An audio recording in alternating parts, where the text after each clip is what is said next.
नभ से गिराई मेघ। वरुण देवता वाला 12वां मंत्र है, उसको असुर पिता कहा गया है। असुर का मतलब राक्षस नहीं है, जैसे लोग में प्रचलित है।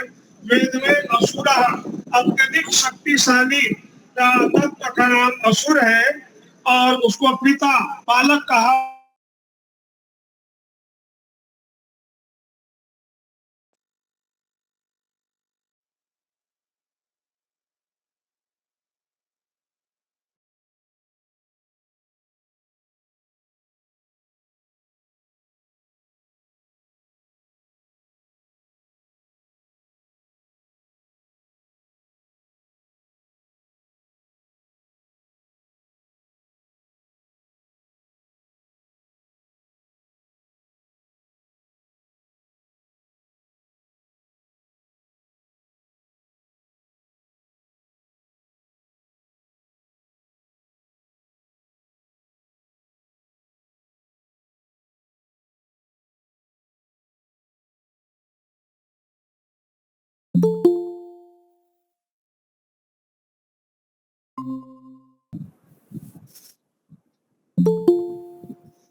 भजन लेना है।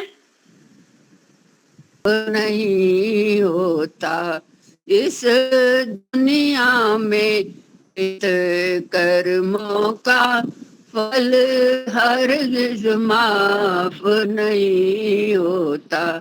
जब तक न जा भुगतान करे यह दामन साफ नहीं होता। रहे याद पथिक यह नियम सदा, चाहे पुण्य करो चाहे पाप करो। रहे याद पथिक यह नियम सदा, चाहे पुण्य करो चाहे पाप करो। कोई उसकी नजर से बच न सका, चाहे पुण्य करो चाहे पाप करो। कण कण में बसा प्रभु देख रहा, चाहे पुण्य करो चाहे पाप करो। धन्यवाद समय देने के लिए, ईश्वर का भी धन्यवाद।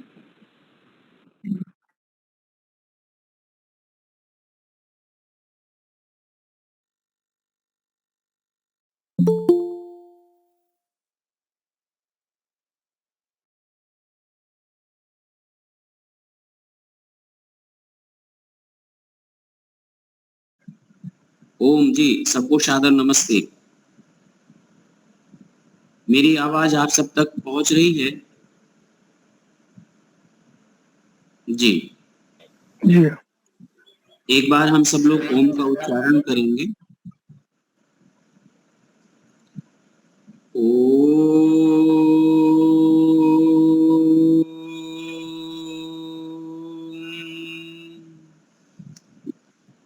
यो भूतं च भव्यं च सर्वं यश्चाधिष्ठते स्वर्यश्च केवलं तस्मै ज्येष्ठाय ब्रह्मणे नमः।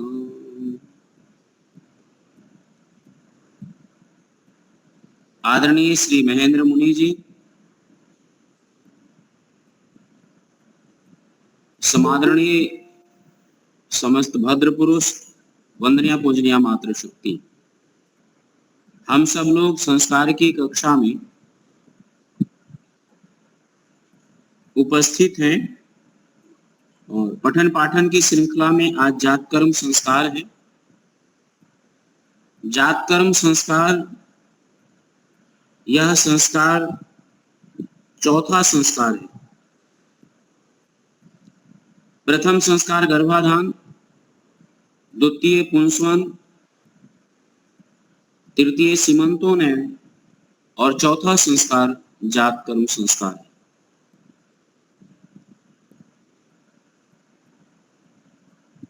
जात कर्म उसे कहेंगे उत्पन्न होने के पश्चात जो विधीयमान कर्म है, उस विधीयमान कर्म को संपादित करने के लिए, निष्पादन करने के लिए जो वैदिक विधि के द्वारा कर्मकांड संपादित किया जाता है, वो जात कर्म संस्कार है।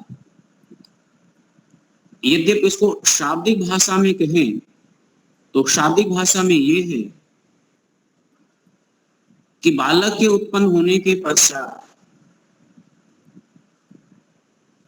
जो कर्म कांड संपादित होता है, जो करने योग्य है, उसको जात कर्म संस्कार कहते हैं।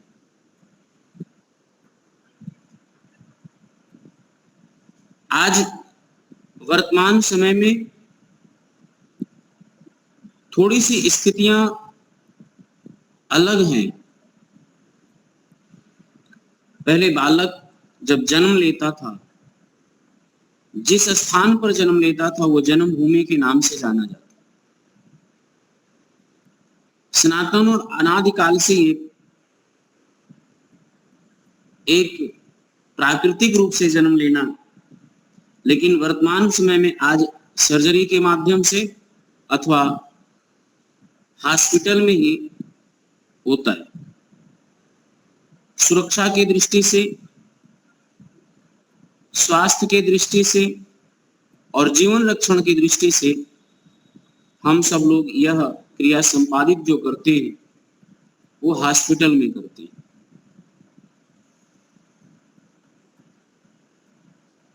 तो जात कर्म संस्कार की उपयोगिता वर्तमान समय में कैसे, इसमें से हम अपने विचार प्रस्तुत कर सकते हैं आप लोगों के सामने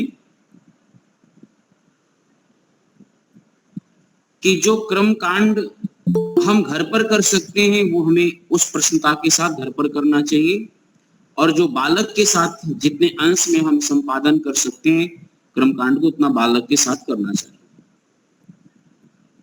इस बात को ध्यान में रखिएगा जात कर्म संस्कार के।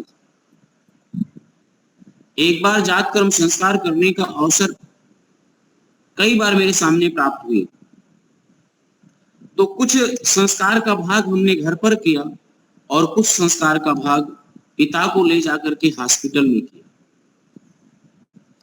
इसका एक दूसरा भी भाग है।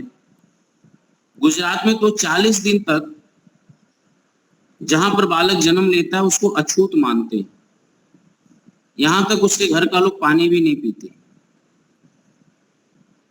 अब वो मानने का क्या दृष्टिकोण रहा है उसके पीछे ज्यादा हम नहीं जाना चाहते, लेकिन इतना हमारे समझ में जरूर आता है कि संक्रमण से बचाए रखने का एक विशेष प्रयोजन रहा होगा। लोगों के ज्यादा आदान और प्रदान से संक्रमण बढ़ता है और जिसमें जीवन की रक्षा का खतरा रहता है। जीवन रक्षा का जो संकट है उससे बचने का एक उपाय था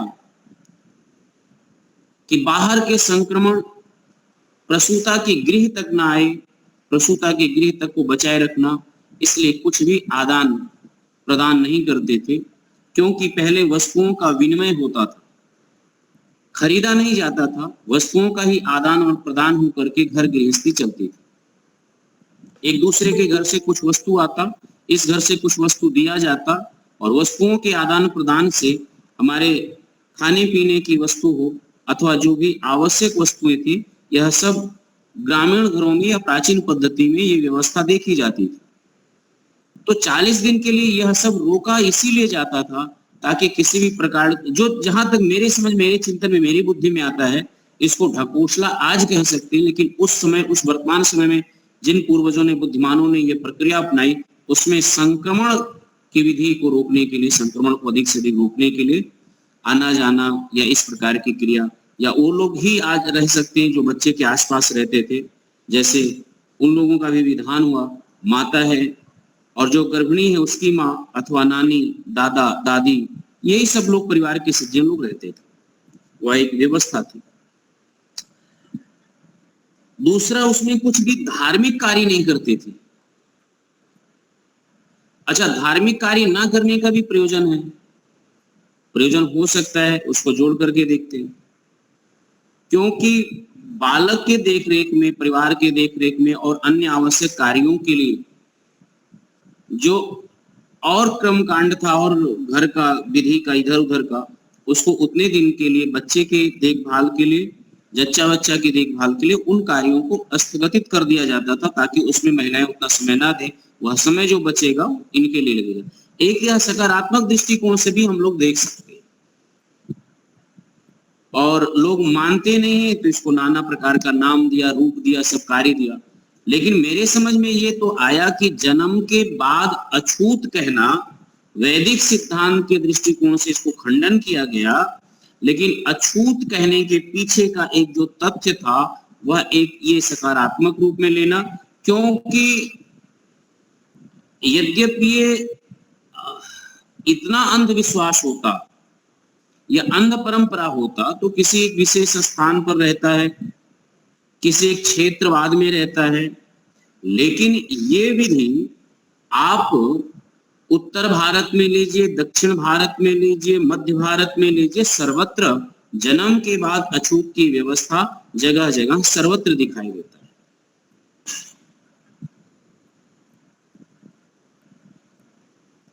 परंतु जो हमारी वैदिक संस्कृति है, जब से वैदिक संस्कृति का लागू हुआ, वहां पर हवन एक ऐसी पद्धति है जिसे हम संक्रमण से रोक सकते।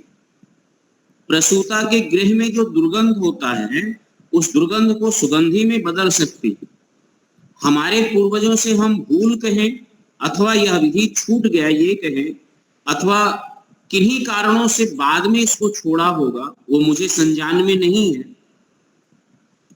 लेकिन घर के दुर्गंध वायु को, घर के विजातीय तत्व को और ऐसे बैक्टीरिया को बाहर करना है, तो वहां पर सुगंधित द्रव्यों के साथ, घृत के साथ और शुद्ध संविधाओं के साथ आप यज्ञ करेंगे तो पूरे घर में वातावरण सुगंधित हो जाएगा, दुर्गंध से मुक्त हो जाएगा। हमें ध्यान इतना भी रखना चाहिए कि वहां पर धुआं धक्कड़ नहीं होना चाहिए प्रसूता के घर में, जहां पर। तो यज्ञ की जो प्रक्रिया है वो हमें घर पर कर लेना चाहिए, और जिन महान भावों का हॉस्पिटल में या जिनका जैसा भी हॉस्पिटल में जन्म हुआ है तो वहां जाकर के बाकी विधि करनी चाहिए। आइए एक एक प्रकरण को, एक एक विधियों को हम लोग आगे बढ़ते हुए समझते हैं। जहां पर शरीर मार्जन की है, तो आज यह सारा कार्य एक डॉक्टर के सानिध्य में, एक चिकित्सक के सानिध्य में ही होता है, चाहे बालक का हो और चाहे उस माता का हो। दोनों का मार्जन, दोनों की साफ सफाई, दोनों के सब देखना, ये सब एक कुशल चिकित्सक के देख रेख में होता है। पहले ये परंपरा रहा कि प्रत्येक विधियों पर, प्रत्येक कर्मकांड पर एक मंत्रों का विनियोग किया गया है।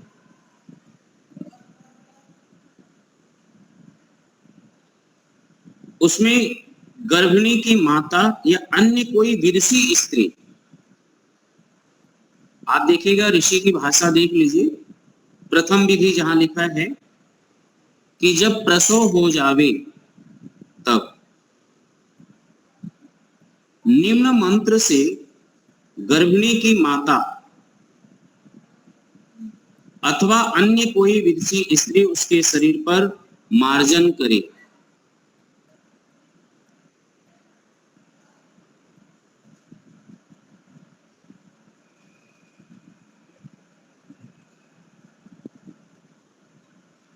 ओम एजतु 10 मास्योः गर्भो जरायुणा सह। यथायम वायुरेजति यथा समुद्र एजति एवायम दशमास्यु अस्रज्जरायुना सह। इस मंत्र का जप करके और पुनः मार्जन करें। वो मंत्र ये पारस्कर गृह सूत्र का है। और जो एजतो दशमास्यो गर्भो जरायुना सह जो हमने प्रथम मंत्र पढ़ा, वो यजुर्वेद के 8वें अध्याय का 28वां मंत्र है।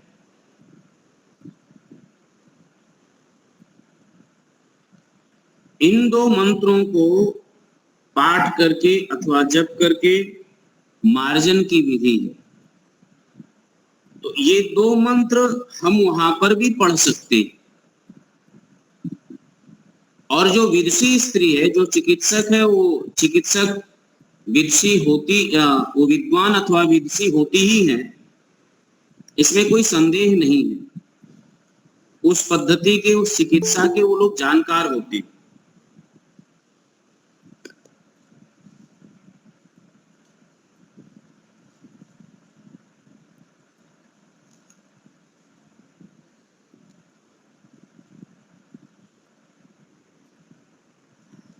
जो पारस्पर गृह सूत्र का मंत्र है, उस पर हम लोग थोड़ा विचार करते हैं। एक तो ये विचार करें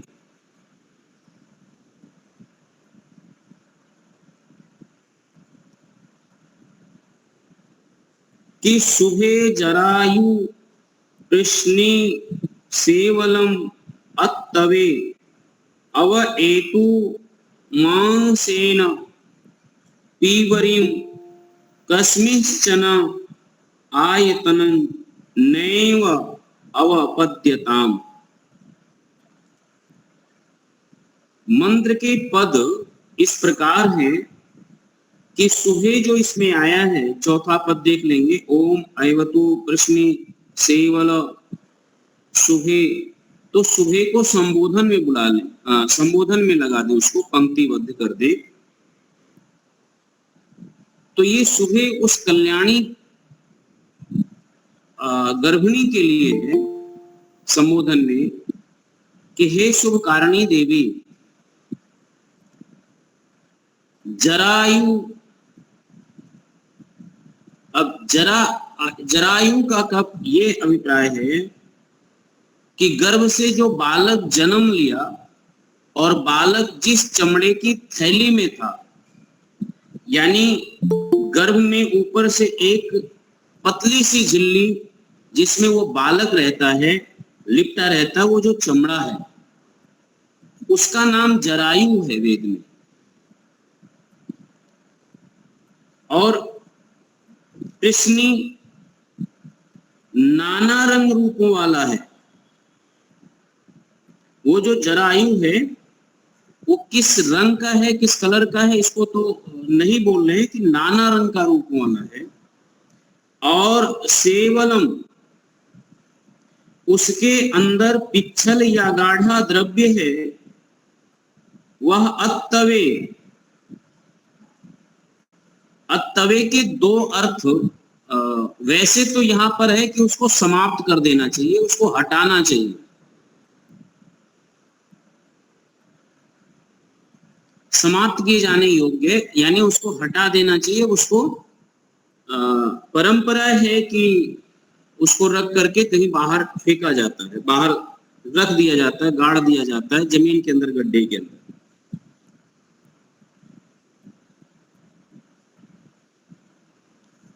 अव एतु मांसेन,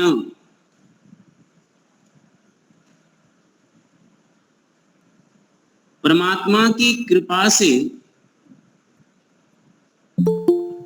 जो ये जरायु है ये मां के शरीर से प्रकट हुआ। मांसेन पीवरीव, जब ये मां के गर्भ में था तो गर्भ की पुष्टि करता रहा, गर्भ को पुष्ट करता रहा, गर्भ को संरक्षित करता रहा। और उस बालक के लिए, जो संतान है, उस संतान के लिए वो रक्षा कवच है,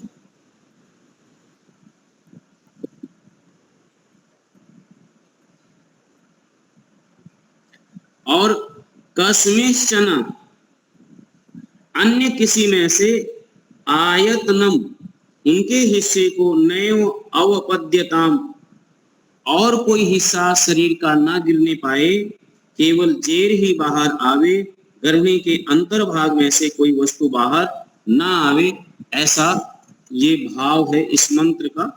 और इस मंत्र को जप करना है, यानी जप करने का मतलब ये है, इस मंत्र के माध्यम से समझिएगा कि गर्भिणी माता के कुशल क्षेम के लिए प्रार्थना किया जा रहा है।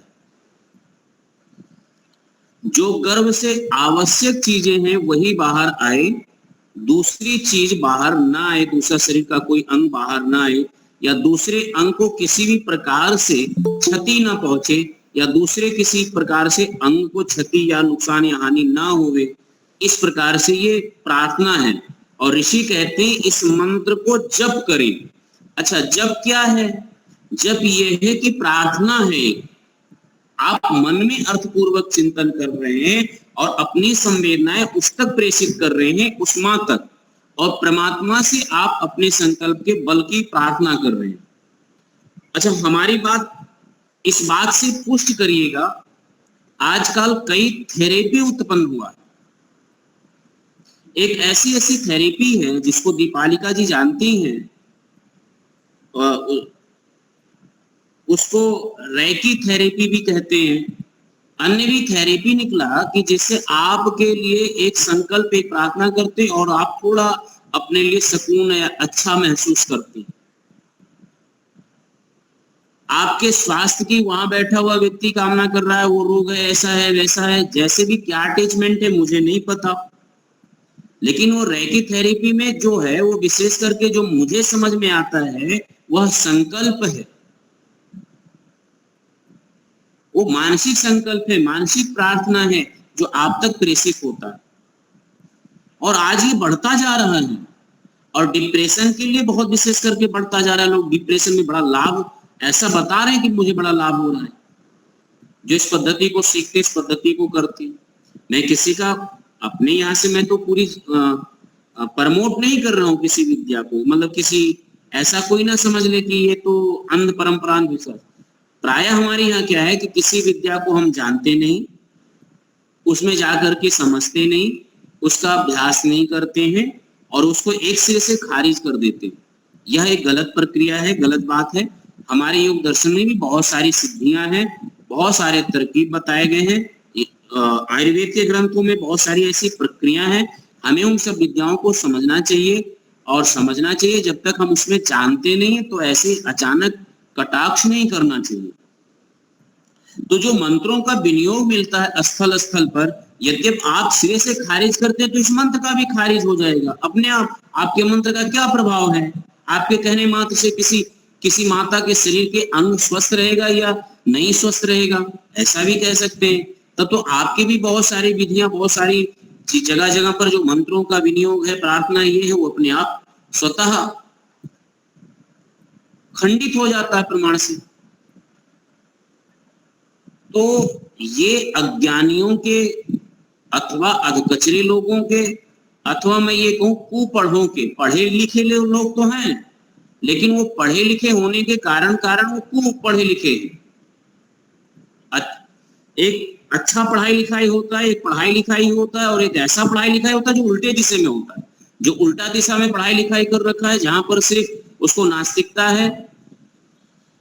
क्योंकि आस्तिक दर्शन भी नास्तिक दर्शन भी दोनों हमारे यहाँ विद्यमान है, और आस्तिक नास्तिक के बीच में वामपंथी भी है। लोग अपने अपने विचारधारा, अपने अपने मत के अनुसार मानते हैं, और मत अपनी स्वतंत्रता। लेकिन हम सब वेद में निष्ठा रखते हैं, वेद में श्रद्धा रखते हैं, वेद को अपौरुषीय मानते हैं। परमात्मा की वाणी है, वेद वाणी है, और इसलिए वेद की महत्ता को हम सब लोग सब जना कहते सुनते हैं, परोसते हैं। और ऋषि उन वेदों के प्रचार प्रसार में, वेदों के संरक्षण में पूरा जीवन काल लगाया है। मंत्रों का विनियोग करके हमें दिया है, सहज और सरल बताया है। हम अल्प लोग हैं, अल्प बुद्धि वाले हैं, अल्प सामर्थ्य वाले हैं, छोटे से जीव हैं, और इतने बड़े बड़े प्रश्न कर देते हैं। उसको एक सिरे से ऐसे बोल देंगे कि ऐसा नहीं है। अरे उसका शोध करिए, अनुसंधान करिए, पीएचडी करिए, फिर पता लगेगा कि ये मंत्र का वास्तविकता क्या है, ये ऐसा क्यों रखा गया है, तब समझ में आता है। तो ये मेरे जो पारस्कर गृह सूत्र है, वो पारस्कर ऋषि कह रहे हैं कि हमें ऐसी प्रार्थना उस माता के लिए करना चाहिए। अच्छा, मंत्र के माध्यम से प्रार्थना करें। अच्छा, दोनों के लिए अभी हो जाए तो लोग बधाइयां दे रहे हैं। अच्छा, पूछो बधाइयां क्यों देते हैं? संतान पैदा होने पर। आपके बधाई से क्या होने वाला है? और आजकल फेसबुक व्हाट्सएप पर बहुत सारे लिखते हैं लोग। अच्छा, बधाइयां ना दे, जो खास रिश्तेदार होते हैं, देखो वो कहेंगे भाई देखो फोन पर भी उसने एक बार बधाई बोल करके भी बधाई नहीं दिया, इसका दुख मानते हैं। बधाई देने से स्थूल रूप से उसने ना कुछ दिया है और स्थूल रूप से उसने ना कुछ आपसे लिया है, लेकिन आपकी अपेक्षाएं जुड़ी रहती हैं। जो वर्तमान में बधाई देने और बधाई लेने का जो एक व्यवहार चल रहा है, यदि वो व्यवहार मंत्र के माध्यम से और प्रभावी करके संकल्प जोड़ करके बड़ी पवित्र भावना के साथ उसको प्रेषित करते हैं, तो उसको लोग अंधविश्वास और ऐसे बात कहते हैं। यहां भाव का ही तो संबंध है। संबंध किसका है? भाव का संबंध है। तो ये जो मंत्र का विनियोग है, उस मंत्र के विनियोग में विद्वानों की दृष्टि किसी एक जगह होती है, लेकिन ऋषियों की दृष्टि सार्वभौमिक, सार्वकालिक, सार्वहितकारी होती है। सार्वभौमिक, सार्वकालिक और सर्वहितकारी होता है। ये जो संस्कार विधि है और संस्कार विधि के जो क्रम है, वो सार्वकालिक है, सार्वभौमिक है और सबके लिए है और सबके हित की बात है।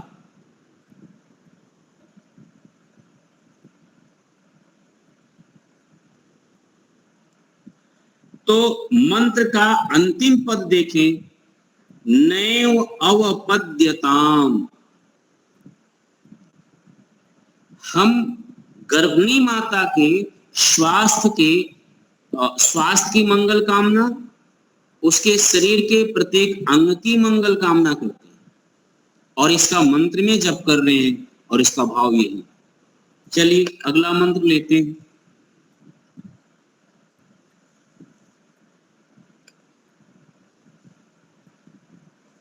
अगली विधि जो है वो यज्ञ आरंभ की विधि है। तो यज्ञ आरंभ कहां तक करें? तो सामान्य प्रकरण में आघाराज्य आहुति और व्याहृति आहुतियां, ये 8 आहुति देने के बाद 2 आहुति आती है। जो 2 आहुतियां हैं वो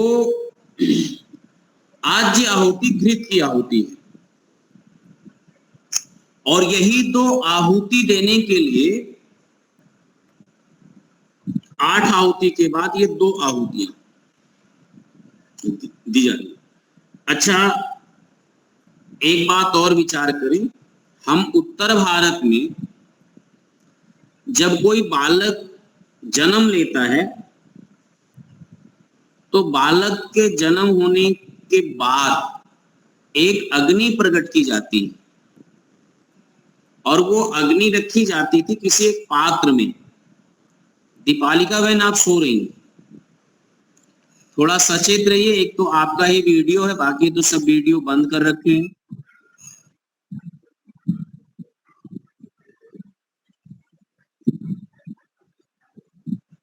जी, बाकी तो वीडियो जो खुला रहता है तो थोड़ा सा जुड़े रहते हैं एक दूसरे से। बंद कर देते हैं तो मैं भी सोच रहा हूं कि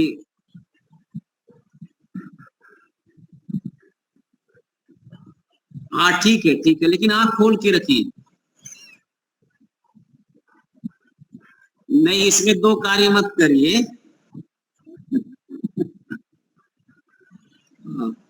ठीक है। तो मैं ये बता रहा था कि अग्नि का संरक्षण होता था।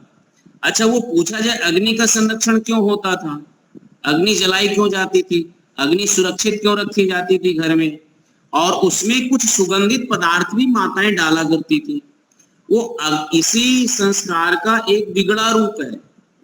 मैं ये कहना चाह रहा हूं, जो जात कर्म संस्कार है, उस संस्कार को कर्म कांड के दृष्टि से लोगों ने देखा और कहा 40 दिन के लिए ये अशुद्ध हो गया, अछूत हो गया, घर में अब संस्कार हवन पूजा पाठ नहीं होना चाहिए। लोग मना कर देते हैं। बहुत सारे ऐसे घरों में लोग जो संस्कार से प्रेम करते हैं, संस्कार से प्रेरित होते हैं, लेकिन उनके घरों में बुजुर्ग होते हैं और लोग होते हैं, वो मना कर देते हैं। उस संदर्भ में मैं ये दृष्टि दे रहा हूं कि अग्नि जलाई जाती थी, अग्नि में कुछ धूप डाले जाते थे, कुछ सुगंधित पदार्थ किए जाते थे। वो क्या था?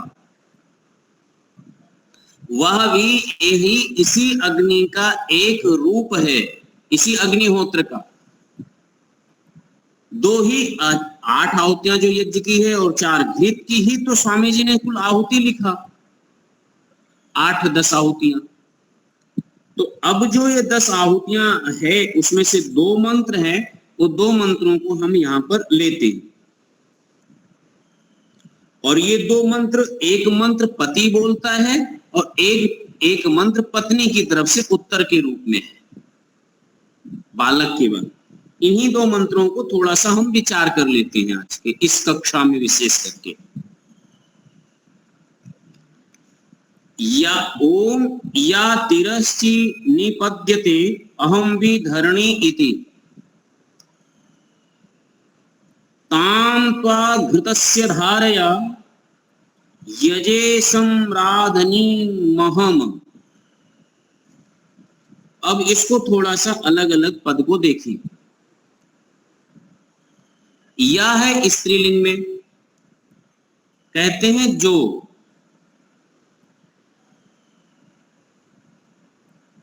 अतिरश्चि निपद्यते,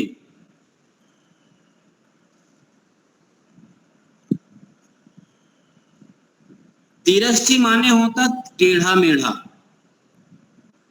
और उसमें यदि आ लगा करके बोलते हैं तो वो निषेध अर्थ हो जाता है। तो यहां जैसे धर्म और धर्म में आ लगा देंगे तो अधर्म हो जाएगा, ध्यान से देखिएगा। ऐसे तिरश्चि माने टेढ़ा मेढ़ा, अतिरश्चि माने सरल सीधा, उसका विलोम अर्थ हो जाएगा फिर।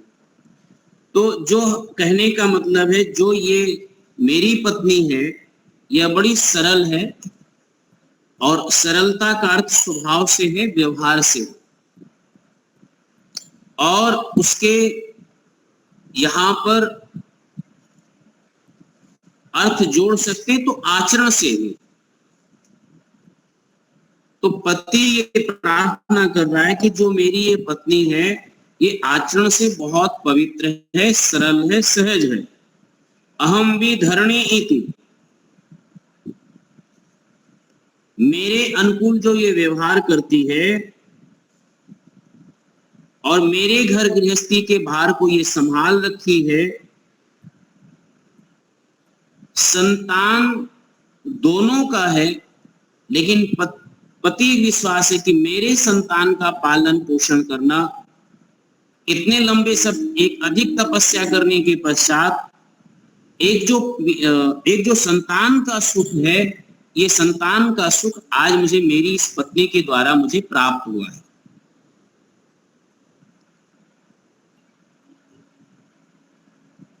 तो अहम भी धरणी का अर्थ यह भी है कि जो अपने आप को गृहस्थ भार की विशेष रूप से धारण करने वाली एक जिम्मेदार मानती है। मैं घर संभालने वाला हूं और मैं तो मात्र थोड़ा सा इसका सहयोग करता हूं। सम्राधनी हम, मैं सब कार्यों का, मेरे सब कार्य, ये मेरे कार्यों की साधिका है, यानी मेरे जो कार्य होते हैं उसको भी ये मेरी पत्नी ही सिद्ध करती है। ये सम्राधनी अहम, ये शब्द बड़ा देखिएगा पत्नी के लिए आ रहा है। पति बोल रहा है कि जो भी मैं कार्य करता हूं उस कार्य को सिद्ध करने में, यानी उस कार्य की सफलता के लिए मेरी पत्नी का बहुत बड़ा योगदान है। कार्य मैं करता हूं, लेकिन उस कार्य की कोई साधिका है तो मेरी पत्नी है। कितना मतलब भाव, मतलब हमारी वैदिक संस्कृति में पत्नी के लिए कितना प्रेम पूर्ण, कितना उदात्त विचार है, और देवी की मान्यता है, कितना सम्मान हम लोग रखते हैं। और ये वैदिक संस्कृति में ये विचार है ही है कि किसी भी कार्य, यदि पुत्र का सुख प्राप्त हुआ है आज उस पति को, तो उसके पीछे उसकी पत्नी की कितनी बड़ी तपस्या है, कितना जीवन का, शरीर का, विचारों का, सबका बहुत बड़ा उसने अपने शरीर को खपाया है, तब ये योगदान ये प्राप्त हुआ उसको पुत्र सुख का। तो तंत्वा, ऐसी स्थिति में मैं आपको यानी पत्नी को, पति कह रहा घृतस्य धारा यजे, मैं घृत की धाराओं से सत्कार पूर्वक यज्ञ कर रहा हूं। घृत की धारा से सत्कार पूर्वक मैं ये कर रहा हूं। संराधन्य गृहस्थ कार्य की साधिका संदृष्टि इस फलदात्री देवी के लिए यानी मेरी पत्नी के लिए स्वाहा, मेरी शुभकामना, यानी मैं अपनी शुभकामना प्रेषित करता हूं। यह वेद मंत्र है, वैदिक शब्द है, लेकिन वैदिक शब्दों के पीछे जो शब्द है उसको शाब्दिक अर्थों में देखें कि पति ये कह रहा है कि आज जो मुझे संतान सुख प्राप्त हुआ है, इस सुख की जो साधिका है वो मेरी पत्नी है, और मैं अपनी पत्नी के सुखद जीवन के लिए मंगल कामना करता हूं।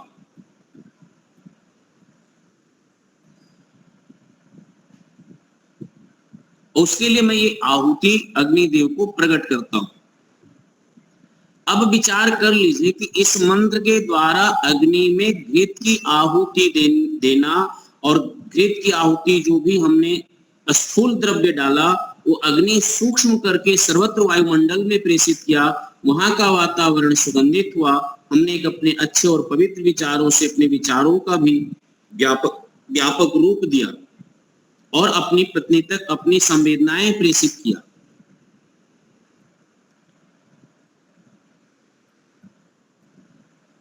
अब इतना सुंदर भाव, इतना उदात्त विचार वैदिक संस्कृति में हमें प्राप्त होता है पढ़ने सुनने को, इतना गहन चिंतन करने पर, या गहन चिंतन करने के लिए ऐसी दृष्टि हमें मिलती है वेद मंत्रों में। या भी ये भी विचार करें कि ऐसे जो है दृष्टि हमें मिलती है, शब्द मिलता है कि हम विचार कर सके, तो वो वेद मंत्रों के माध्यम से मिलता है। दूसरा इन्हीं में शब्दों में अब पत्नी की तरफ से जो दूसरा मंत्र बोला जा रहा है वो देखिए, विचार करिए। पत्नी कहती है कि विपश्चित पुंछम आवरत, विद्वानों ने उच्छम आवरत पुत्र को प्रतिष्ठा का कारण बतलाया है, ततधाता सर्वधारक परमात्मा ने इसका अनुमोदन किया। परे ही तम, हे विद्वत्गण तुम आओ, मेरा इस नाम वाला पति फिर आगे संतान उत्पन्न करेगा, इसके नाम पर यह आहुति है। वो पत्नी परमात्मा का धन्यवाद कर रही है, और परमात्मा का धन्यवाद करते हुए अपने पूर्वजों को स्मरण कर रही है। यहां जो शब्द आया है ना, विपश्चित पुच्छम आवरत, ये विपश्चित जो है परमात्मा के साथ साथ विद्वानों का स्मरण कर रही है। अब विद्वानों का स्मरण इसलिए कर रही है, पूर्वजों का स्मरण इसलिए कर रही है कि हम अपने चित्त की प्रसन्नता चाहते हैं, अपने मन में धैर्य चाहते हैं, तो अपने पूर्वज जो सती या तपस्विनी या वीरसी माताएं हुई हैं और उन्होंने वीर संतानों को उत्पन्न किया है, इसी प्रकार से वीरता का भाव, शूरता का भाव लेकर के वो मां, गर्भिणी मां, वो कह रही है कि भाई हमारे ये जो कोख भरा है, जो मेरे आया है, ये हमारे पूर्वजों की देन है, पूर्वजों का आशीर्वाद है, या पूर्वजों की कृपा से ही ऐसे उत्तम संतान आए हैं। अब इसमें एक बात और विचार कर लेते हैं। देखिए, हमारे जो संतान में संस्कार होते हैं, या जो संतान जन्म लेता है, वो एक पीढ़ी का योगदान नहीं होता, कई पीढ़ियों का योगदान होता है, पूर्वजों का योगदान होता है। जैसी जेनेटिक डीएनए हमारे पूर्वजों की है, वैसे ही पीढ़ी दर पीढ़ी हमारे आगे की पीढ़ियों में होते हुए आगे बढ़ता है, आगे जाता है। आज ये मेडिकल साइंस इस बात को सिद्ध करता है, मेडिकल साइंस भी बताता है।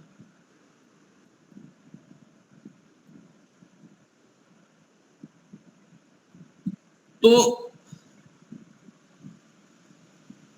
पत्नी कृतज्ञता पूर्वक, पत्नी जो है वो कृतज्ञता पूर्वक स्मरण कर रही है अपने पूर्वजों का और सबका, कि सुखद क्षण हमें प्राप्त हुआ, यह ऐसा है।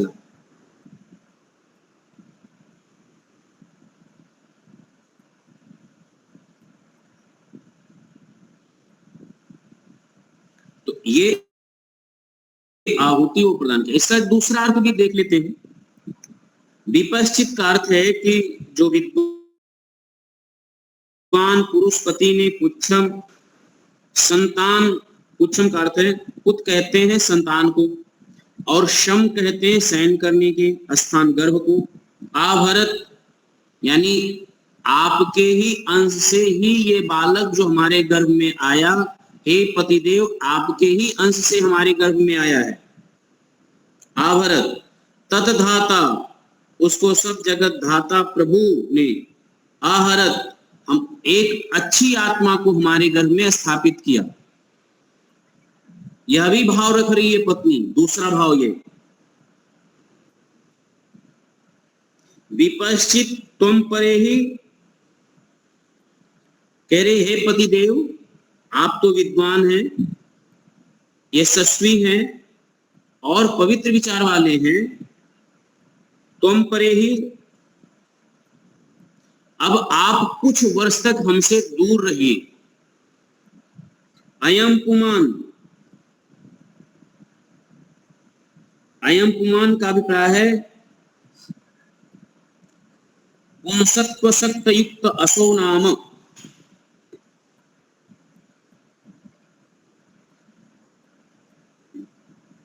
यदि एक संतान हो गया तो अगला संतान भी मैं श्रेष्ठ संतान और आपको दे सकूं, एक बार इसी प्रकार से और खुशियां ला सकूं घर में, ऐसा भी अब आपका सहयोग होना चाहिए। वेद में एक ही संतान का कामना नहीं है। यदि अयम पुमान असो नाम को कहें कि भाई एक संतान हो गया और दूसरे संतान की कामना पत्नी क्यों चाह रही है पति से, या ये वेद मंत्र ऐसा क्यों कह रहा है? तो आज के परिप्रेक्ष्य में कहेंगे एक तो पैदा हुआ नहीं, दूसरे की फिर इच्छा रख रही है। एक तो भी पैदा हुआ। अब ध्यान से देखें, एक का सुख, एक की शुभकामना हुआ, दूसरे से उसने कहा कि 2 साल, न्यूनतम 2 साल आप हमसे दूर रहेंगे, 2 से 3 साल, ताकि अगला एक जनरेशन, एक श्रेष्ठ संतान मैं आपको दे सकूं, ऐसा मेरा शरीर पुनः हो जावे। आजकल एक लड़का हो अथवा एक लड़की हो, बहुत कम लोग हैं जो 2 संतान चाहते हैं। लेकिन ऐसी इच्छा के साथ हानि क्या है? परिवार में चाचा, ताऊ, मौसी, मौसा, यह सब समाप्त हो रहे हैं। पहला, यानी संबंध समाप्त होने का है कि एक रिश्ता, आप एक संतान रखिए, सब रिश्ता खत्म। ना मौसी रहेंगी, ना चाची होंगी, ना चाचा होंगे, ना कनीज होगा, ना और सहयोगी होंगे।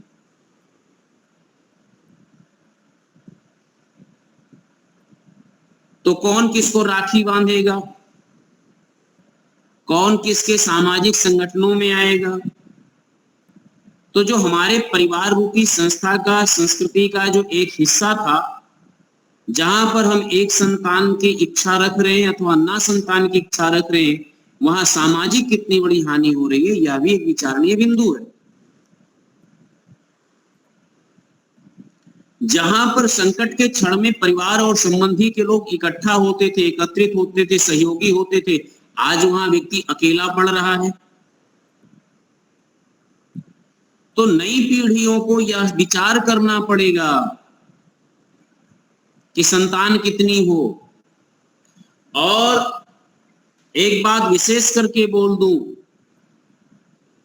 कि लोकतंत्र में जिनकी संख्या अधिक है, उन्हीं की अपनी राजा है, उन्हीं की अपनी प्रजा है और उन्हीं का जीवन है। इसलिए एक संतान वालों, आप वर्तमान में तो खुश हो लीजिए, लेकिन भविष्य में आपका क्या होने वाला है यह भी विचार कर लीजिए। एक तो परिवार मिट रहा है और दूसरा आपके देश से आपका अस्तित्व मिटेगा।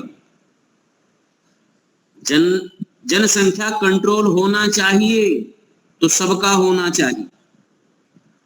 वेद मंत्र में एक संतान से अधिक संतान, प्रजापति भव, आप प्रजावान बने, संतानों वाला बने, वेद का ऐसा उपदेश है। और इससे अधिक एक बात बोलूं तो कम से कम एक संतान अपने लिए, एक संतान अपनी वैदिक संस्कृति के लिए और एक संतान देश के लिए, समाज के लिए।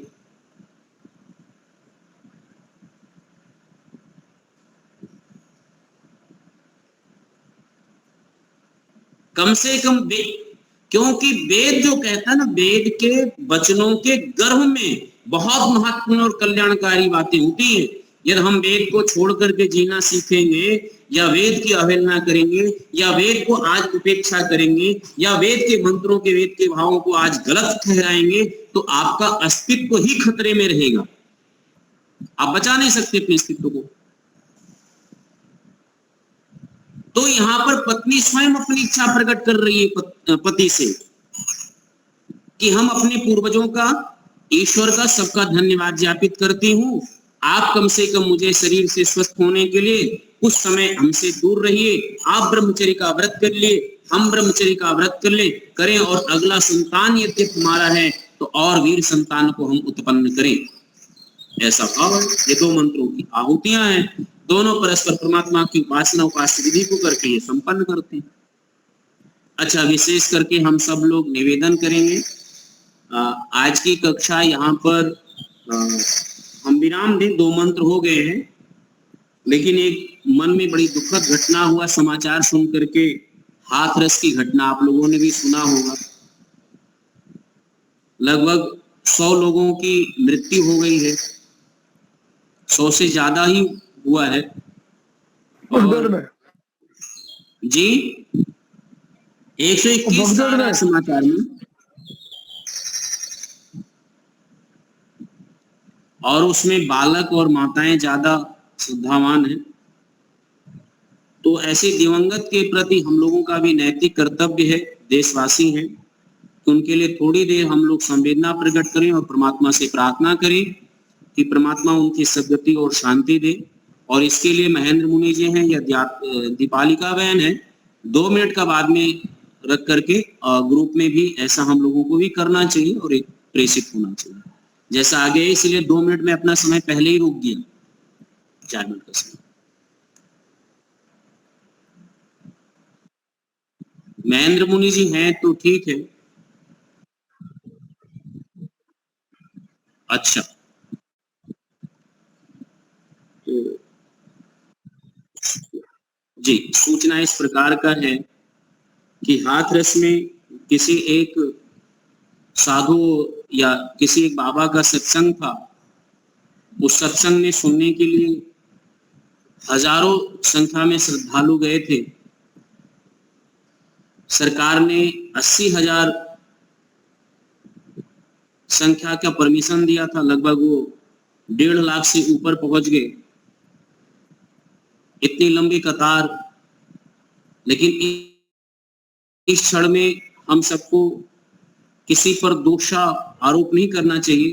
3 प्रकार का दुख होता है और वो 3 प्रकार के जो दुख होते हैं उसमें से किसी ना किसी एक दुख के हम लोग भी कहीं ना कहीं भाग रहता है, जीवों का या मनुष्यों का, सबका। तो उन्हीं किसी एक दुख के हम सब भी उसी के आगोश में आए, या ये परिवार आया, या जो लोग वहां श्रद्धालु गए थे वो आए, और यह समाचार सुन करके पूरा देश स्तब्धित है, दुखी है, और हर एक मानवीय हृदय दुखी। हम सब लोग यहाँ पर आज सामूहिक रूप से अपनी शोक संवेदना प्रकट करते हैं और दिवंगत आत्मा की सद्गति के लिए सच्ची श्रद्धांजलि और विनम्र श्रद्धांजलि हम लोग देते हैं। 1 मिनट का हम लोग मौन रखेंगे, फिर उस आत्माओं के लिए 3 बार गायत्री मंत्र का पाठ और शांति पाठ करेंगे।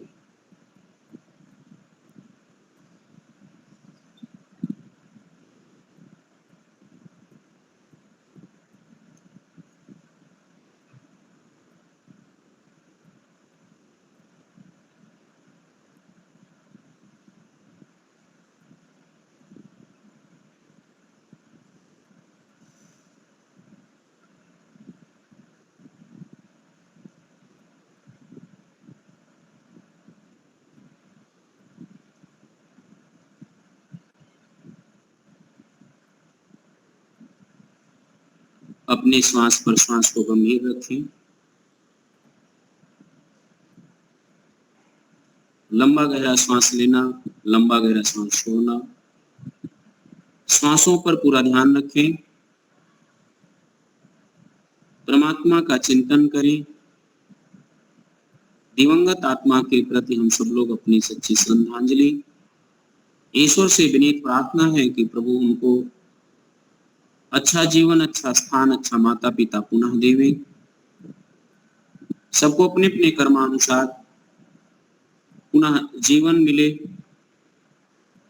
जो शोक संतप्त परिवार है, उस शोक संतप्त परिवार को इस कष्ट को सहन करने की शक्ति, जो बच्चे अनाथ हुए हैं उनको सहारा, साथ मिले, उनको भी अच्छा एक छत, एक शिक्षा, एक विद्या मिले। हम सब लोग ऐसी प्रार्थना करते हैं। परमात्मा आत्मिक शक्ति, आत्मिक बल दे। ओम शांति शांति। 3 बार गायत्री मंत्र का पाठ करेंगे। ओम भूर्भुवः स्वः तत्सवितुर्वरेण्यं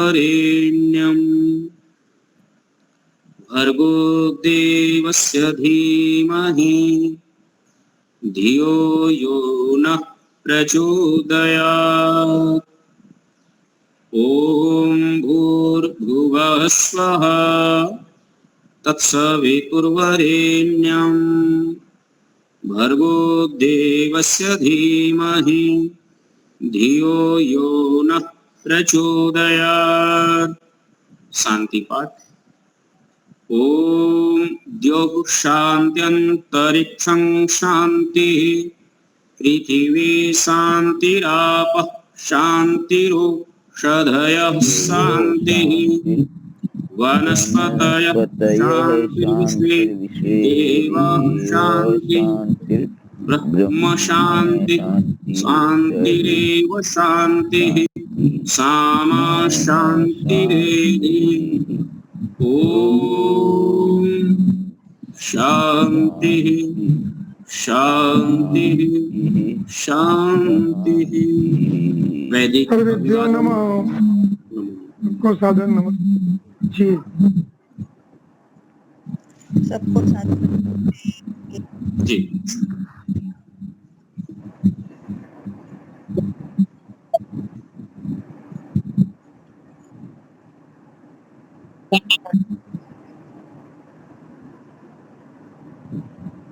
दीपलका जी, शांति पाठ के बाद जय घोष जरूरी है। हम बोलते हैं जो बोले सो अभय, वैदिक धर्म कीजिए, बोलिए जो बोले सो अभय। मर्यादा पुरुषोत्तम भगवान राम की, योगराज भगवान कृष्ण की, गुरु विरजानंद की,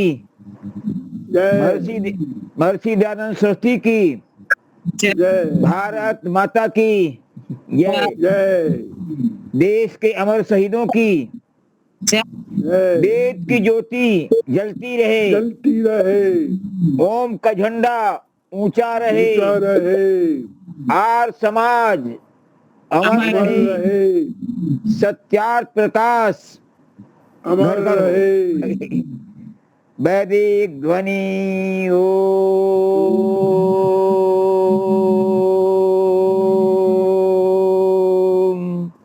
वैदिक अभिवादन सबको सादर नमस्ते। दीपालिका जी रोज होना चाहिए। और ये 1 मिनट मेरा निवेदन है कि मैं ऑपरेशन नहीं जानता हूँ तो मुझे लाइन में जोड़ दीजिए। उस समय मैं ऑडियो मैं ऑडियो वीडियो खोलता हूं तो डिस्टर्ब हो जाता है, तो मैं लाइन में हो नहीं पाता, हमको जानकारी नहीं है। तो उस समय आप तुरंत बोल दिया कि वैदिक वो ध्वनि कर दीजिए हैं। लास्ट में शांति पाठ के बाद कह दीजिए कि आप ये घोष करेंगे, है ना।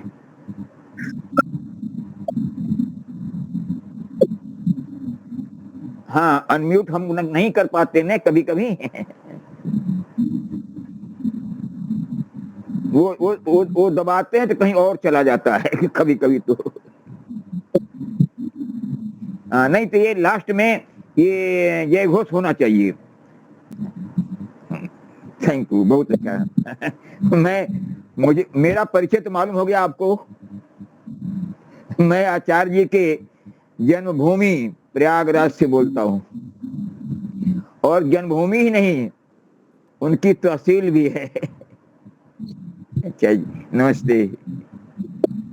दीपालिका जी, न्याय दर्शन की कक्षा है आज?